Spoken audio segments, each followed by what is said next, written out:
we'll start. Etymology of English. And this is from, it's etymology.com. English, people of England, the speech of England, Old English, contrasted to Danish, Frenish, etc., from Engel, plural, the Angles, the name of the Germanic groups that overran the island in the 5th century, supposedly so called because Angel, the land they inhabited on the Jutland coast, was shaped like a fishhook. The term was used from the earliest times without distinction from all the Germanic invaders, Angles, Saxons and Jutes, and that's from Bede's Gens Anglorum, and applied to their group of related languages by Alfred the Great. After 1066, the population of England, as distinguished from Normans and French, a distinction which lasted only about a generation. The etymology of Albion. Albien, ancient name of England, Old English, from Latin, sometimes said to be from the non-Indo-European base alb, meaning mountain, allegedly, which also is suggested as the source of Latin Alps, Albania and Alba, an Irish name for Scotland, but more likely from Latin albus, meaning white, see alb, which would be an apt description of the chalk cliffs of the island's southern coast, again from the same source.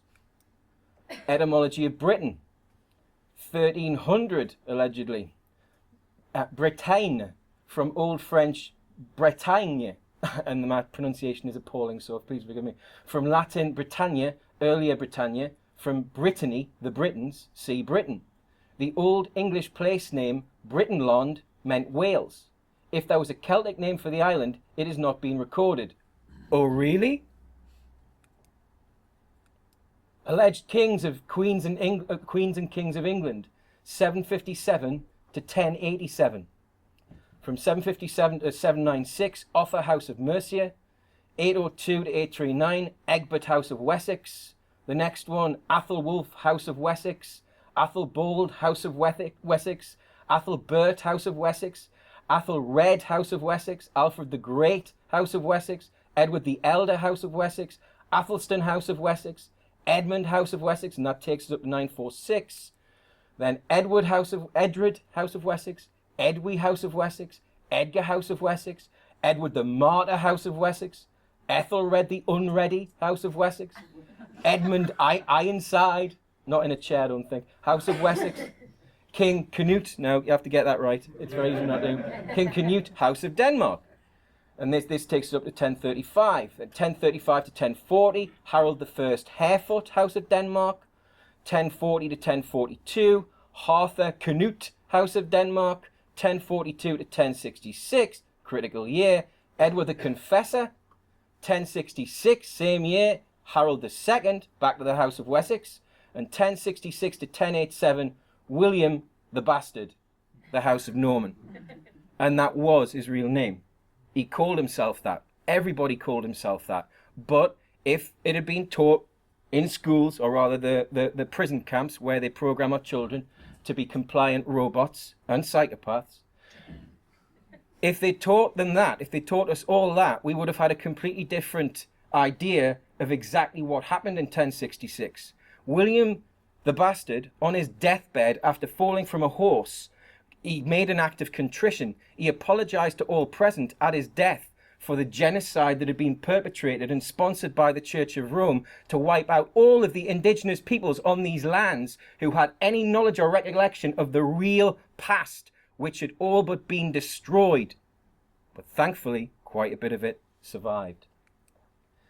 Historia Ecclesiastica, Gentis Anglorum, by the Venerable Bede. This is one of the most quoted historical documents, and it's one of the oldest. He lived from 673 to 735, and he lived over the Tyne from where I am currently based, in Jarrow. Quote, Britain, an island in the ocean, formerly called Albien, is situated between the north and west, facing, though at a considerable distance, the coasts of Germany, France and Spain, which form the greatest part of Europe. This island at present, following the number of the books in which the divine laws was written, he's talking about the ecclesiastical histories written by the Church of Rome, well, it contains 5 nations: the English, the Britons, notice the distinction, Scots, Picts, and Latins, each in its own particular dialect, cultivating the sublime study of the divine truth. The Latin tongue is, by the study of the scriptures, become more common to all the rest. At first, this island had no other inhabitants but the Britons, from whom it derived its name, and who, coming over into Britain, as is reported, from Amorica, that's Brittany, possessed themselves of the southern parts thereof. And the source is the new version of Free the Planet, selfrealization.com. Although obviously it wasn't posted there first. Okay, this is the Historia Brittonum by Nennius, circa the year 830, and this is a version translated by an Oxbridge historian and translator called J.A. Giles. Quote, "The island of Britain derives its name from Brutus, a Roman consul. Its inhabitants consist of 4 different people, the Scots, the Picts, the Saxons, and the ancient Britons." Where's the 5th gone? This is after Bede. It is fertilized by several rivers which traverse it in all directions, to the east and west, to the south and north, but there are 2 preeminently distinguished among the rest, the Thames and the Severn, which formerly, like the 2 arms of Britain, bore the ships employed in the conveyance of riches acquired by commerce. The Britons were once very populous and exercised extensive dominion from sea to sea. Now, before we just continue here. So this is prior to the 9th century. This is a revered history of Britain, and he's saying that through commerce, the Britons, they brought in untold wealth in commerce. Well, weren't we told at school that we were just a bunch of savages who were civilized by the Anglo-Saxons, and we had no laws, no equity, no justice? It was just a free-for-all. Oh, I certainly was. This is the Irish version of Historia Brittonum. Quote, "I have taken pains to write certain fragments, and I am Nenamnis," it's another version of Nennius, "a disciple of Eulodarch, because the folly of the ignorance of the nation of Britannia have given to oblivion the history and origin of its first people, so that they are not commemorated in writings nor in books. But I have brought together the histories that I found in the annals of Rome, out of the chronicles of the learned saints, vis-a-vis Isidora, Jerome, and Eusebius, in the annals of the Saxons and the Gaels, and what I discovered from the tradition of our own old men. Numerous are its cares or cities, innumerable its raths or forts and its fortified castles. 4 races inhabit the island of Britain: the Gaels, the Cruithnac Picts, the Britons, and the Saxons. Again, the Latins are missed out. The Britons at first filled the whole island with their children, from the Sea of Icht to the Sea of Orc, both with glory and excellency." Now this document, this is one of the most suppressed documents of all time, the Brut Tissilo, also known as the Chronicle of England, or the Chronicle of Britain, or the Britons. And this again, it's a translation from an Oxford historian. So, and as we go on, you'll see the plethora of deceptions or omissions or mistakes, depending on which way you want to look at it. Quote, "Britain, the best of the islands, which used to be called Albien, the White Island, situated as it is in the Western Ocean between Frank and Eredon," that's France and Ireland, "extends 800 miles in its length and 200 in its width, and whatever men must needs use, it supplies them in unfailing plenty. And with this, it is full of numerous wide-spreading plains and noble hills and havens, to which from overseas come foreign products in great variety. And there are also in it forests and thickets full of various kinds of animals and wild beasts, and many swarms of bees gathering honey among the flowers. There are with this fair pastures at the front of the windswept mountains, and bright clear springs. And further, there are lakes and rivers full of various varieties of fish. And so it is peopled by 5 nations: the Britanniat, the Normandiad, the Saxons, Saxons, and the Picts. That's the Picts. And the Isigotide. And it escapes me at the moment, but it's the one that I mentioned before, the race. And all of these, there's a B missing there. And all of these, the Britanniad were the first to settle it, from Morid, the Channel, as far as the Sea of Eredon, the Irish Sea, until the vengeance of God came upon them for their sins. Well, it's another monk talking. But again, there's another story attached to that, which is all part of a different seminar, And I may touch on it later in the Q&A because some serious shit's gone down on these islands. Okay, so now we come to the triads of the Isle of Prydain. Can you remember any of those historians talking about Prydain? No. And these triads, they predate all of those historical works, because these are the triads of the bards, who were supposedly the Welsh bards, but they were really the Britons, the British bards. The bards were the conveyors of the knowledge and the wisdom that was handed down from generation to generation when things were not committed to paper for fear that people would lose the memory of them. But they were committed to paper during the so-called dark period when the knowledge began to be lost and there were various catastrophes which destroyed the ancient knowledge, or the people who were carrying it. 1. There were 3 names given to the Isle of Prydain. Before it was inhabited, it was called the Seagirt Greenland. Later, it was called the Honey Island. The people formed a tribe called the Cymry on the Isle of Prydain after Prydain ap Aed the Great. And no one has any right to it but the tribe of the Cymry, for they first took possession, and before this time there were no persons living on it, but it was full of bears, wolves, crocodiles, and bison. Talking about the Welsh there. Probably the most ridiculed and oppressed nation on these shores in recent times.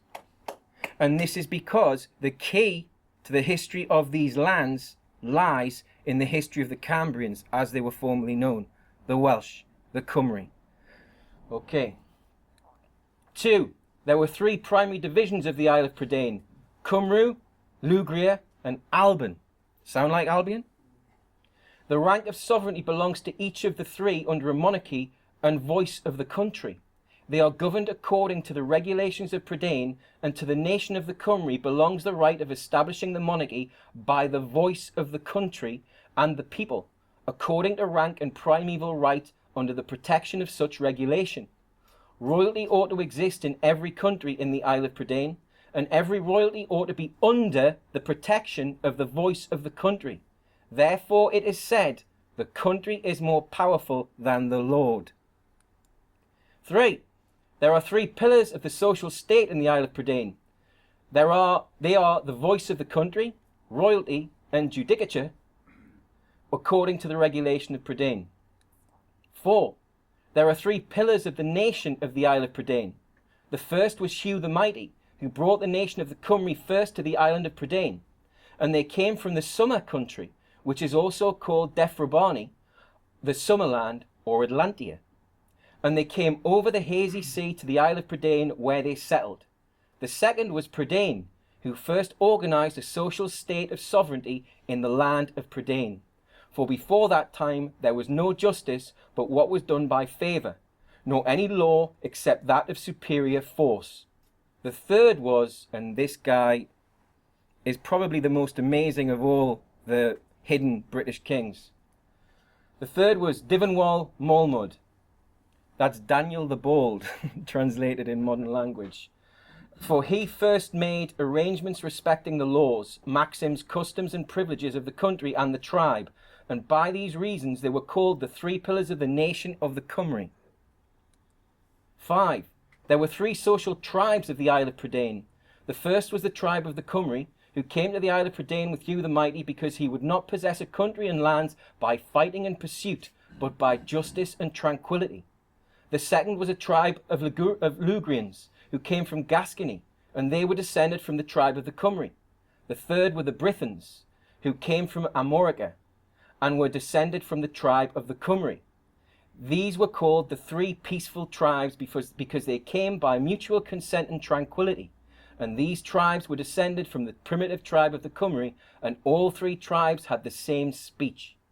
This was one nation with many different clans and 3 different sovereignties, all coexisting without war, without conquest, and without tyranny.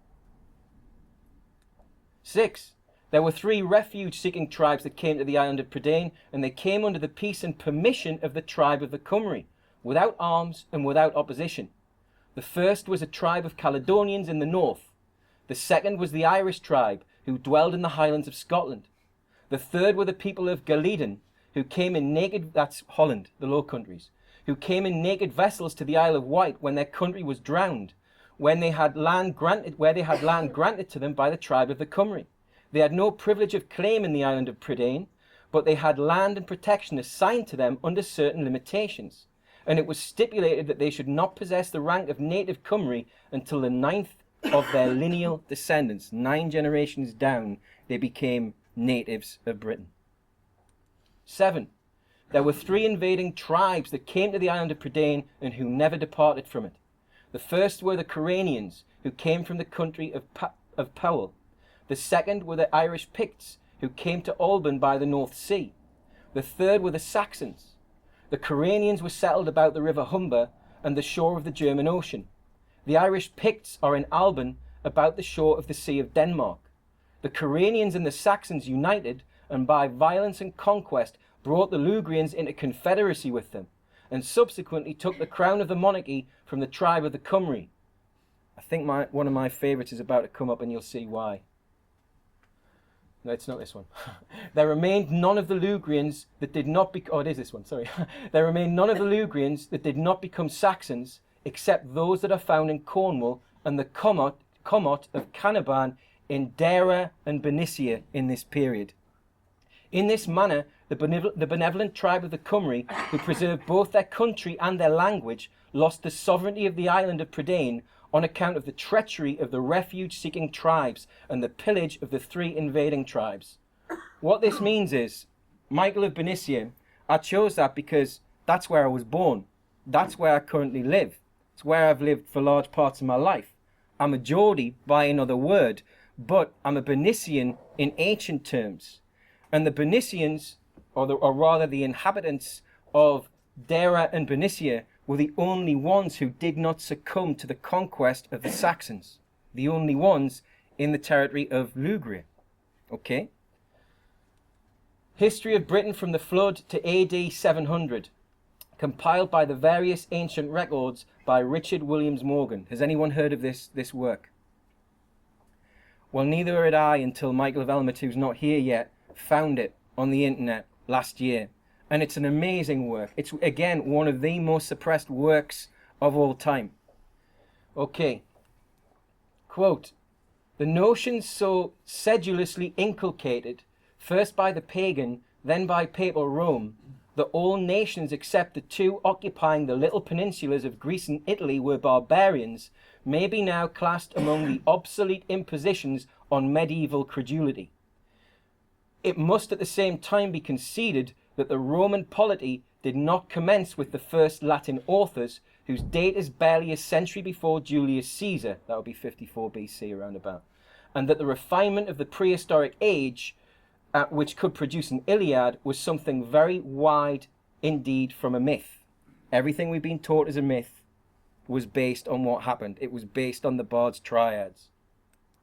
The Trojan descent of the Britons has been assigned the place to which it is substantially entitled in this history.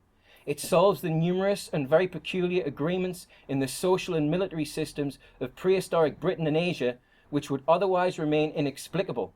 It has always been consistently maintained by native authorities, and by extending the circle of researchers, it is found to receive ample and unexpected confirmations from the earliest documents of Italy, Gaul, Britannia, Spain, and even Iceland.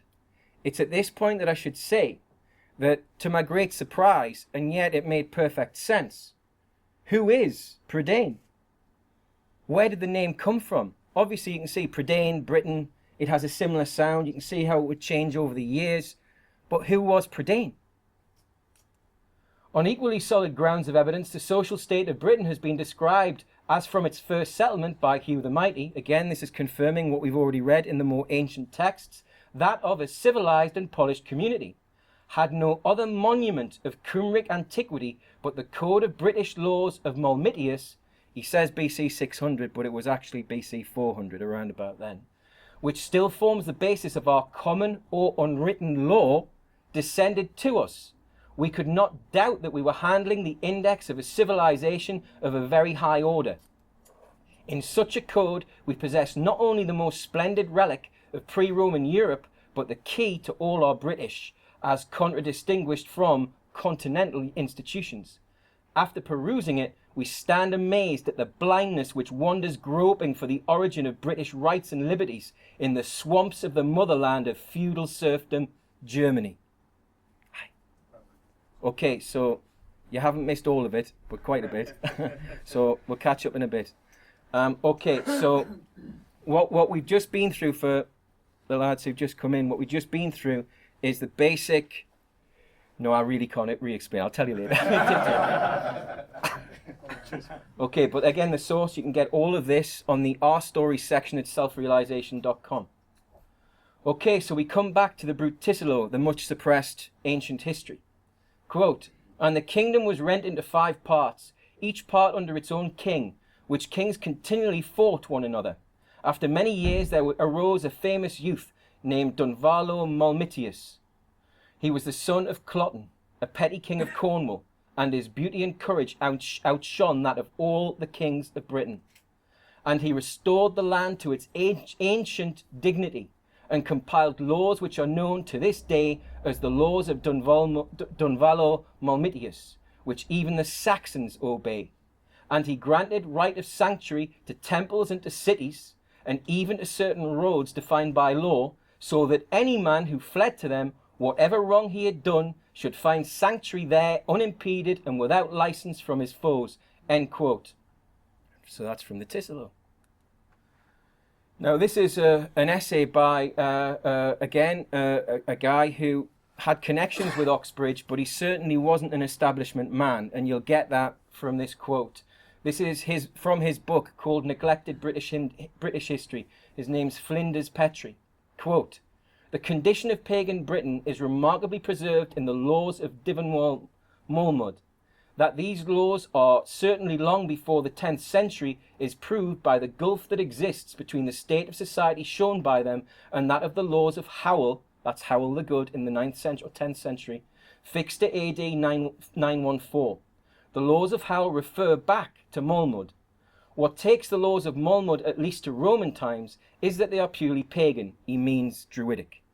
"How much farther back those laws may date, towards the traditional time of Moelmud, the 4th or 7th century BC, we cannot now inquire. That's because of how much history has been erased. The whole air is that of simple conditions and a free life, with much personal cultivation and sympathy and general conduct. It would be impossible to produce such a code from a savage or violent people, and this intimate view of their life is the best ground for judging of their qualities." Okay, this is a Stuart's historian, so an establishment historian we're talking about here. Percy Enderby says in his history published in 1661 that Malmitius, quote, "took upon himself the government of Brittany, i.e. Britain, in the year of the world's creation 4748, end quote. Meanwhile, the Tudor historian Holinshed reported in the 1587 edition of the Chronicles that Malmitius, quote, "began his reign over the whole monarchy of Britain in the year of the world 3529, that's 439 BC in the current calendar. Both authors agree with Ticelo on the reign's duration of 40 years.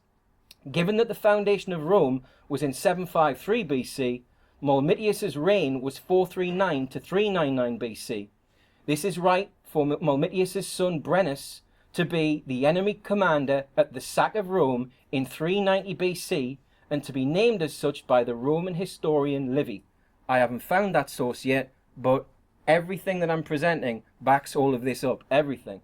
So what we're talking, let's just recap here. We're talking about the sack of Rome by the son of Malmitius, the ancient creator of the British common law system, which still, though hidden from view, exists today. It's never been repealed. It couldn't be repealed because it requires a convention of the people. It cannot be repealed by any so-called government, especially a government of usurpers, pirates, and genocidal maniacs.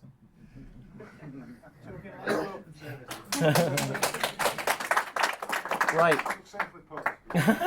That's quite unusual for me, I would say. Right. The Ancient Laws of Cambria, William Probart, circa 1823. Quote, "These triads are remarkably curious and interesting. They throw great light upon the manners and customs of the old Britons, and in many cases breathe a spirit of freedom that would not disgrace the polish of the 19th century. These triads also merit attention on account of their antiquity. They were framed by Dyfnwal Moelmud, who flourished about 400 years before the Christian era, and consequently are upwards of 2,000 years old." End quote.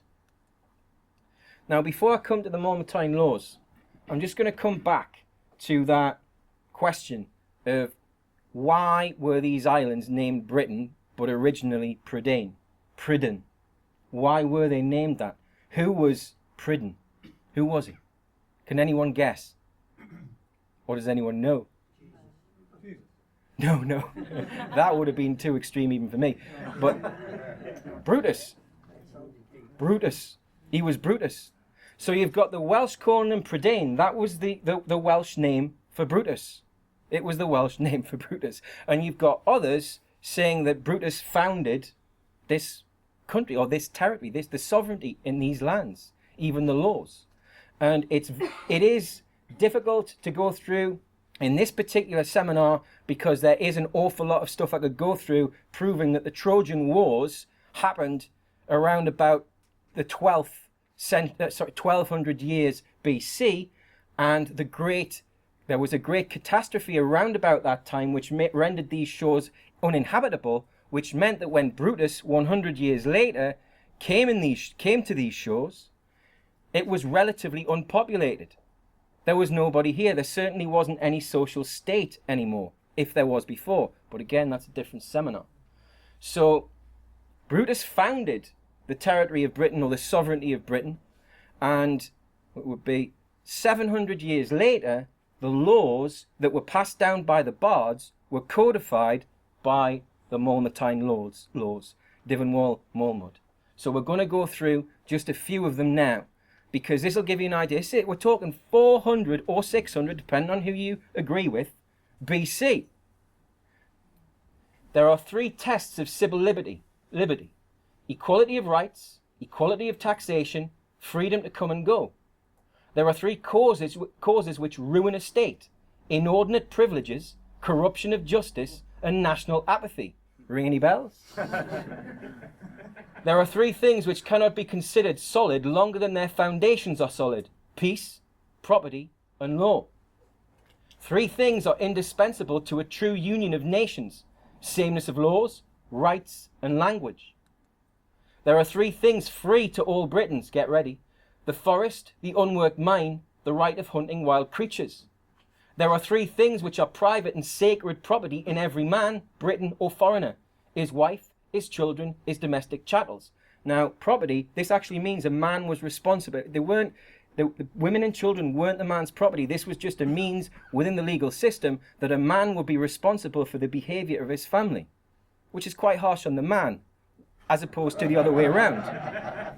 You see what I mean? And this was, of course, this was agreed upon because everybody had a vote. The women had a vote as well. This is what they wanted.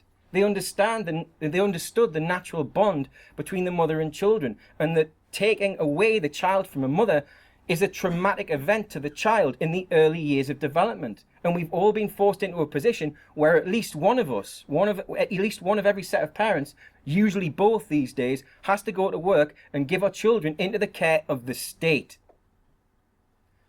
I'll just leave that hanging in the air there because we already know that that's not a good thing.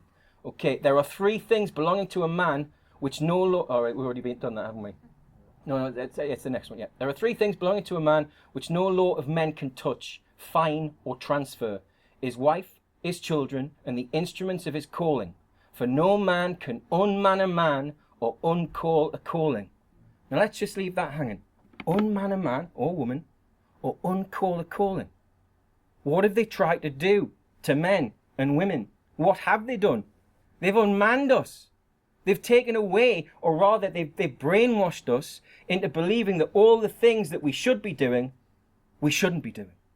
That we should just comply, that we should seek to fit in, instead of resisting tyranny whenever we come face to face with it, because that, believe it or not, is exactly what the British tribes and British nations were known throughout the world for doing.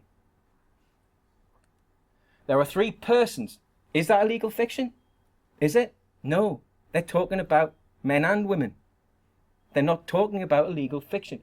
There are 3 persons in a family exempted from all manual or menial work: the little child, the old man or woman, and the family instructor, the tutor, the educator, the real educator. There are 3 orders against whom no weapon can be bared: the herald, the bard, and the head of a clan. There are 3 of private rank against whom no weapon can be bared: a woman, a child under 15, and an unarmed man. There are 3 things that require the unanimous vote of the nation to effect. This really is my favourite: the deposition of the sovereign, the introduction of novelties in religion, and suspension of law. I just want to say the words deposition of the sovereign again, because I really like saying them. There are 3 civil birthrights of every Briton: the right to go wherever he pleases, the right wherever he is to protection from his land and sovereign, the right of equal privileges and equal restrictions. There are 3 property birthrights of every Briton: 5 British acres of land for a home, the right of armorial bearings, the right to carry arms, the right of suffrage, which is voting, in the enacting of the laws, the male at 21, the female on her marriage. So the women, generally married before 21, had a vote before the men. There are 3 guarantees of society: security for life and limb, security for property, security of the rights of nature. There are 3 sons of captives who free themselves: a bard, a scholar, a mechanic. There are 3 things the safety of which depends on that of the others: the sovereignty, national courage, and just administration of the laws. There are 3 things which every Briton may legally be compelled to attend: the worship of God, military service, and the courts of law. For 3 things a Briton is pronounced a traitor and forfeits his rights: emigration, collusion with an enemy, and surrendering himself and living under an enemy. There are 3 things free to every man, Briton, or foreigner, the refusal of which no law will justify: water from a spring, river, or well, firing from a decayed tree, a block of stone not in use. There are 3 orders who are exempt from bearing arms: the bard, the judge, the graduate in law or religion. These represent God and his peace, and no weapon must ever be found in their hand. There are 3 kinds of sonship: a son by marriage with a native Briton, an illegitimate son acknowledged on oath by his father, and a son adopted out of the clan. But that goes for daughters as well. There are 3 whose power is kingly in law: the sovereign paramount of Britain over all Britain and its isles, the princes palatine in their princedoms, and the heads of the clans in their clans. 3 are the thieves who shall not suffer punishment: a woman compelled by her husband, a child, a necessitous person who has gone through 3 towns and 9 houses in each town without being able to obtain charity though he asked for it. There are 3 ends of law: prevention of wrong, punishment for wrongs inflicted, and insurance of just retribution. There are 3 lawful castigations: of a son by a father, of a kinsman by the head of a clan, of a soldier by his officer. The chief of a clan, when marshalling his men, may strike his man 3 ways: with his baton, with the flat of his sword, with his open hand. Each of these is a correction, not an insult. There are 3 sacred things by which the conscience binds itself to truth: the name of God, the rod of him who offers up prayers to God, the joined right hand. There are 3 persons who have a right to public maintenance: the old, the babe, the foreigner who cannot speak the British tongue. I want to just recap on what we've gone over, and there may be a short period where you can ask any questions if you want. What we're talking about here, we're certainly not talking about a set of laws which could all be applied today fairly, equitably, or justly. But many of them could be. And many of them still form the basis of the common law, the unwritten common law. Now, I didn't have time to dig out the original sources, but I know for a fact, because I've read them, I couldn't grab the PDF in time to get the quotes. But William Blackstone acknowledged that the origin of the common law is the laws of Mulmud. And Sir William Coke acknowledged that the origins of the common law was the laws of Mulmud. And Lord Fortescue acknowledged that the Mulmutine laws were the basis of the so-called unwritten common law. Now, all of the research that I've done has also unearthed that Alfred the Great, the so-called Anglo-Saxon lawmaker, he incorporated the Mamertine laws into the Saxon laws before all of the indigenous tribes of Britain, as opposed to the invading tribes, had been wiped out. He incorporated it into the Saxon system, which was an entirely feudal system. The Anglo-Saxons, the German tribes, the Angles, the Saxons, and the Jutes were known for three things, piracy, genocide, and the fact that they had absolutely no kind of civilized culture whatsoever. So what did the Anglo-Saxons do when they found a civilized culture that did not have the same feudal hierarchy that they had? Because they had kings, and their word, if they were in a bad mood, they could kill someone. There didn't have to be a law that said they could. They just did it on a whim. They wiped out millions of people across the world, across the European continent, over centuries, probably a millennia. However, what they did was they created a hierarchy which didn't exist, because the one thing that the triads, or at least the elements of the triads that we've been over, the one thing that it doesn't convey, but again, I have sources which demonstrate that this is the case, there was no social hierarchy.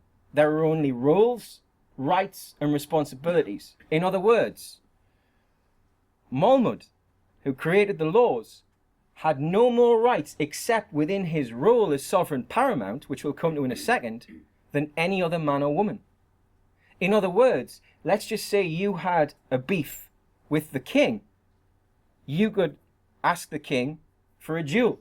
You wouldn't be killed, you wouldn't be executed. If you had a genuine gripe, it would go before an arbitrator or a judge, and they would weigh up the facts as they were presented and decide whether or not you had a genuine grudge and whether or not the king should face you in a duel. But this didn't often happen, because generally the kings who wronged the people were removed. Because remember, it said in the Mamertine laws, it says that the people, the voice of the country, was above the king or the queen, above any despotic ruler at any time before the Saxon genocide. Anybody could be deposed by a simple process. That process was, so an aggrieved party went to the head of his clan and said, I've got this grievance. I think we should secede, or we should form our own sovereign nation outside of this despot. They held a vote in their clan, and that was it. They were outside. It had to be accepted. Now, that didn't mean that whoever they had the grudge against or the dispute with, that didn't mean that they couldn't wage war against them, and they very often did. There have been endless civil wars. But Mahmud, he put an end to them.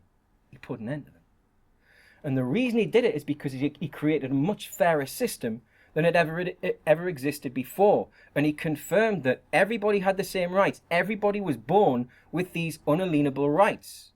Now, why is it, do you think, that they've been able to get away with erasing so much of this from view? Why is it? Because who said that? Exactly, because we've let them. And how, or rather, what was the method by which they coerced us into letting them do it? Made us Fearful? Made us a disconnection between the land and its natural law. Exactly, because the most critical one. Let's look at it this way.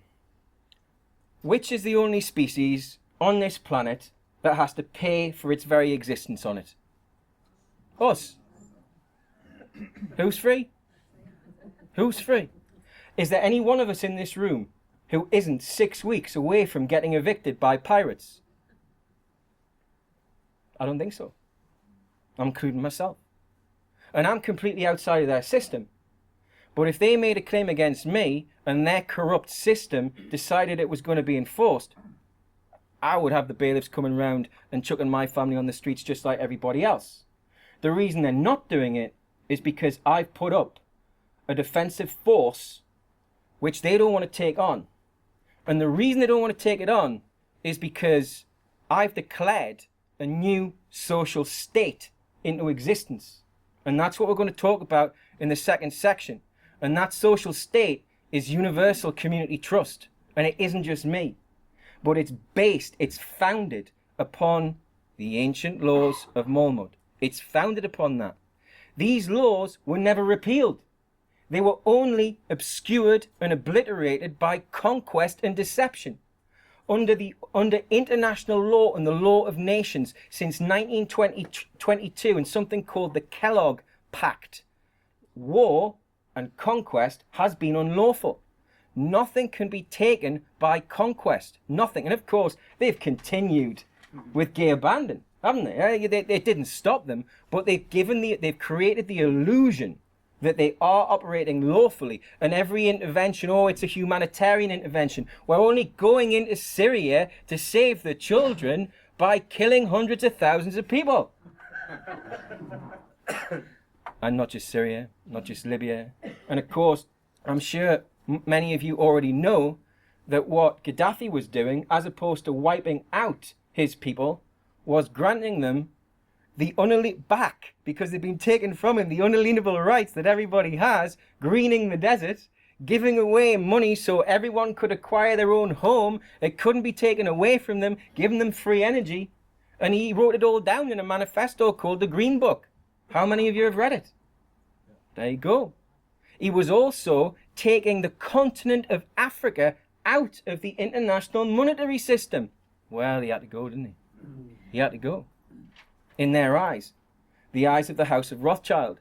And just in case any of you aren't aware, it's provable. Again, selfrealization.com, just search for Rothschild and you'll get a load of documents which demonstrate beyond doubt that in 1815, Nathaniel Rothschild took control of world trade, the Bank of England, and the crowned heads of Europe and the Vatican, because they all were hocked up to their eyes, and there was a stock market crash that he created by walking into his usual spot in the stock exchange. Everyone turned to him because they knew he had control over the flow of information, and he would have word about whether Wellington or Napoleon had won the Battle of Waterloo. And he walks into the stock exchange ashen-faced, forlorn, and starts selling everything. Sell whatever price you get. Everybody else did the same. Secretly, while this is happening, he's got his minions buying up for a song everything. He took control of the East India Company, the East Africa Company, the Virginia Company, which was what America was effectively the Virginia Company.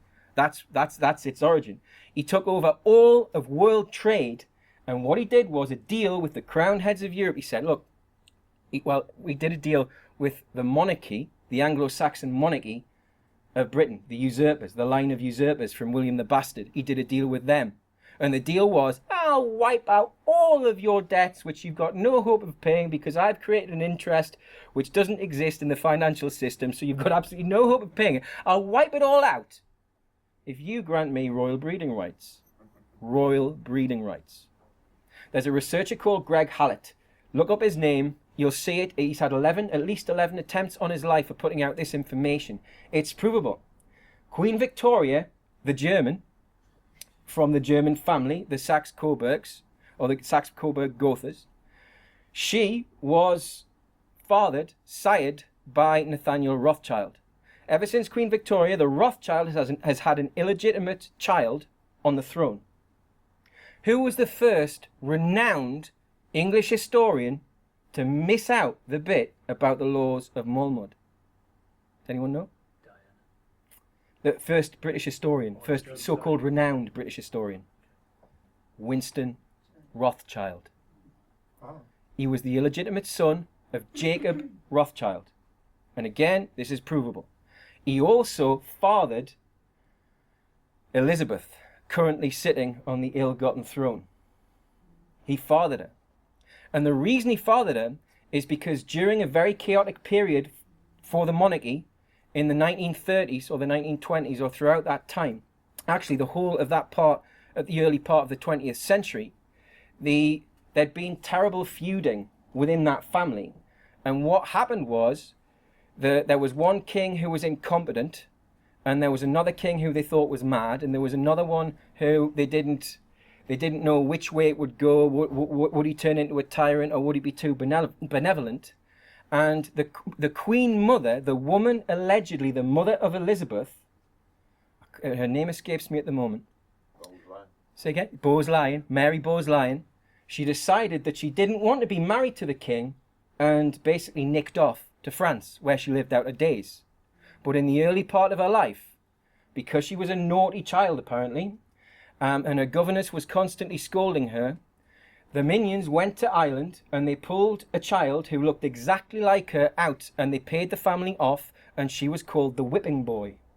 And the whipping boy is the one who took the place of the real Queen Mother, and she was the maid. She was the maid of the royal court. But then she became the Queen Mother and gave birth through artificial insemination, the very first of its kind, by Winston Churchill. So there'd be another Rothschild on the throne, because there wasn't another alternative at the time. Say again? You said Winston Churchill. Winston Churchill was an illegitimate Rothschild. Now, what did Winston Churchill do? He waged war every chance he had. They built him up to be a hero. What about what he did to the German people? What about the slaughter? Was it Dresden?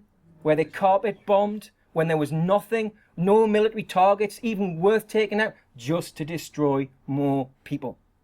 And Churchill, being the first renowned historian, to not include in his history the laws of Mulmud. That to me is evidence, if Churchill was the illegitimate child of Rothschild, that the House of Rothschild has been systematically erasing all trace of the real unwritten common law of these lands. Now, that being the case, when you trace it back, you see, well, that's only what the Catholic Church was doing from the time that they sponsored the Norman genocide, and by the end of William the Bastard's reign, they'd wiped out all the indigenous tribes. There was nobody with this knowledge anymore. But secretly, the Druids fled to the Western Isles of Scotland and Ireland, and they hid, sometimes in caves, but they buried the knowledge. They buried the manuscripts. But their forebears, their forefathers, they'd recorded this on megaliths, and they're all around this country. There's something called the Gosby Stone. The Gosby Stone records the Great Catastrophe, which was, I believe, 1122 BC, around about a century before Brutus and the Trojans came here to settle. The Gosby Stone records the Great Catastrophe. And if you want to find out more about this subject, just do a search on William Comyns Beaumont. He wrote 4 books, and he was writing between the 20s or the 30s and the 1950s.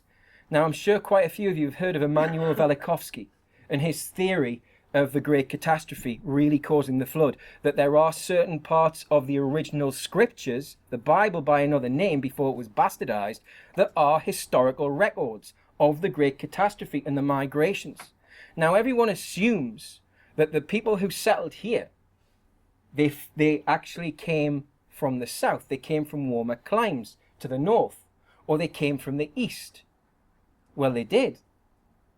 But the tribes that came from those parts, they originated here on these islands. And I'm winding up this hour by I'm encouraging you to go and research this subject, because Comyns Beaumont puts forward a thesis that all of the so-called biblical times chronicled in the scriptures took place on these shores prior to the Great Catastrophe. And then the tribes, because the land was underwater, those that weren't wiped out, they migrated until the land recovered. But it was he who was first back had first claim. And those who came back were those who descended from these shores, which is why that's the explanation of the 3 peaceful tribes of the Cymry coming and settling here again. It wasn't just random. It was, well, let's go and see what's over there. You know, let's check out this Western Isle. That sounds interesting. Going back home. Going back home. Otherwise, how could they have the same tongue? Has anyone got any questions about any of it? Is it the Colbrian language? The Colbrian alphabet. Yeah, alphabet. The Colburn alphabet was that's another reason why the Welsh history has been obliterated, because the Colburn alphabet was the alphabet that created the original words on the megaliths and in the writings of the bards. It was also used in America 3,000 years ago. They were trading with America. They weren't warring with them or conquering them. They were trading. They could speak Welsh, basically. They could speak Welsh. Now here's another thing. Has everyone seen The Lord of the Rings? Yeah. Look at the writing and the manuscripts in the second part of Lord of the Rings. Look at the manuscripts and you'll see a strange form of lettering. Then do a search for pictures of the Colburn alphabet and you'll see that what Tolkien committed to paper in his sketches was the Colburn alphabet. And I believe, or I don't believe, I suspect from my researches that because, and this is definitely provable, there were two Oxbridge dons who had access to the secret libraries at Oxford, and one was Tolkien. Now Tolkien, my understanding of Tolkien and the Lord of the Rings is he was telling the story of the descent into darkness of the most civilized society which had decayed into utter evil and shadow, and that was the land of Atlantis. And the land of Atlantis stretched before the flood from the tip of Scandinavia, the tip of Norway, all the way down to the end of Britain. That was the land of Atlantis.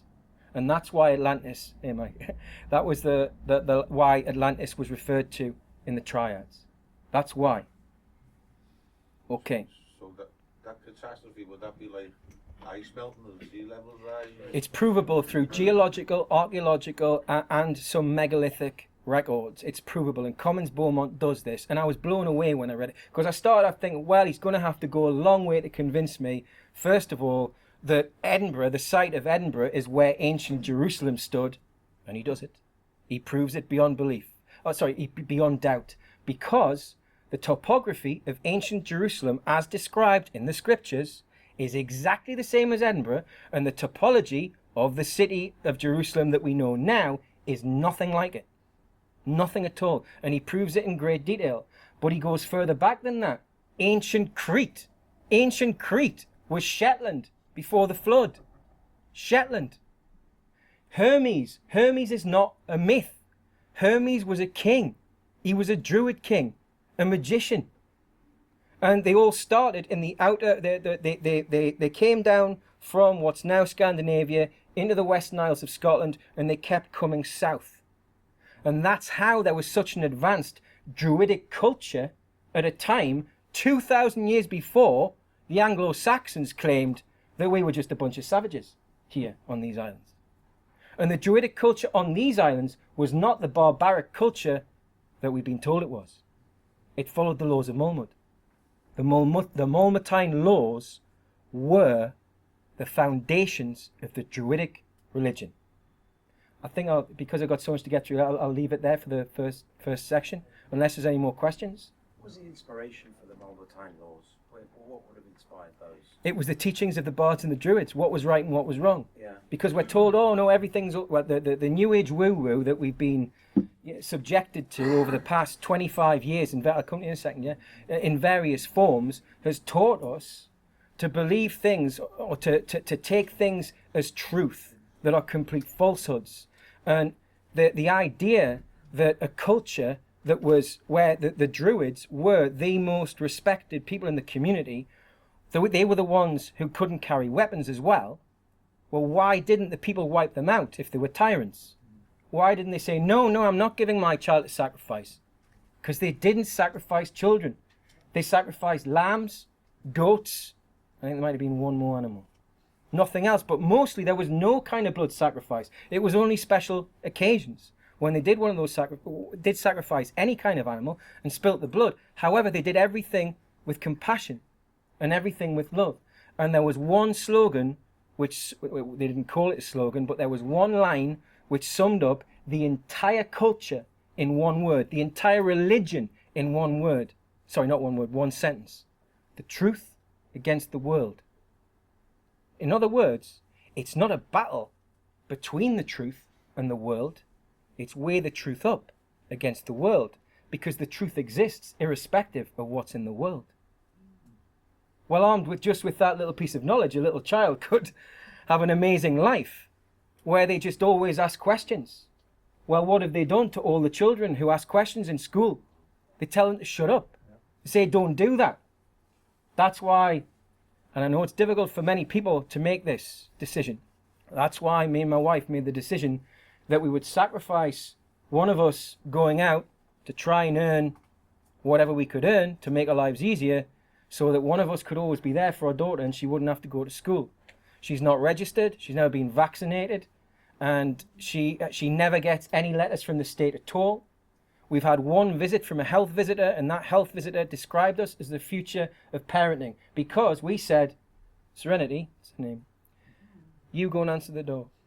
She was 2, and she opened the door, she said, hello Linda, come in and have a cup of tea. She's only 2, how? Well, we don't send her to school or nursery, and she's been with one of her parents every day. Now, I know I'm a father, I'm obviously biased, but this little girl is a force of nature because she hasn't been subjected to all the bullshit that's imposed upon most children in this country, in the world, and she never will be. And believe me, she's leading her own life, and she's freer than me because I had the system imposed upon me through the ignorance of my parents, like most of us. She hasn't. So I'll leave it there because that makes me happy and smile.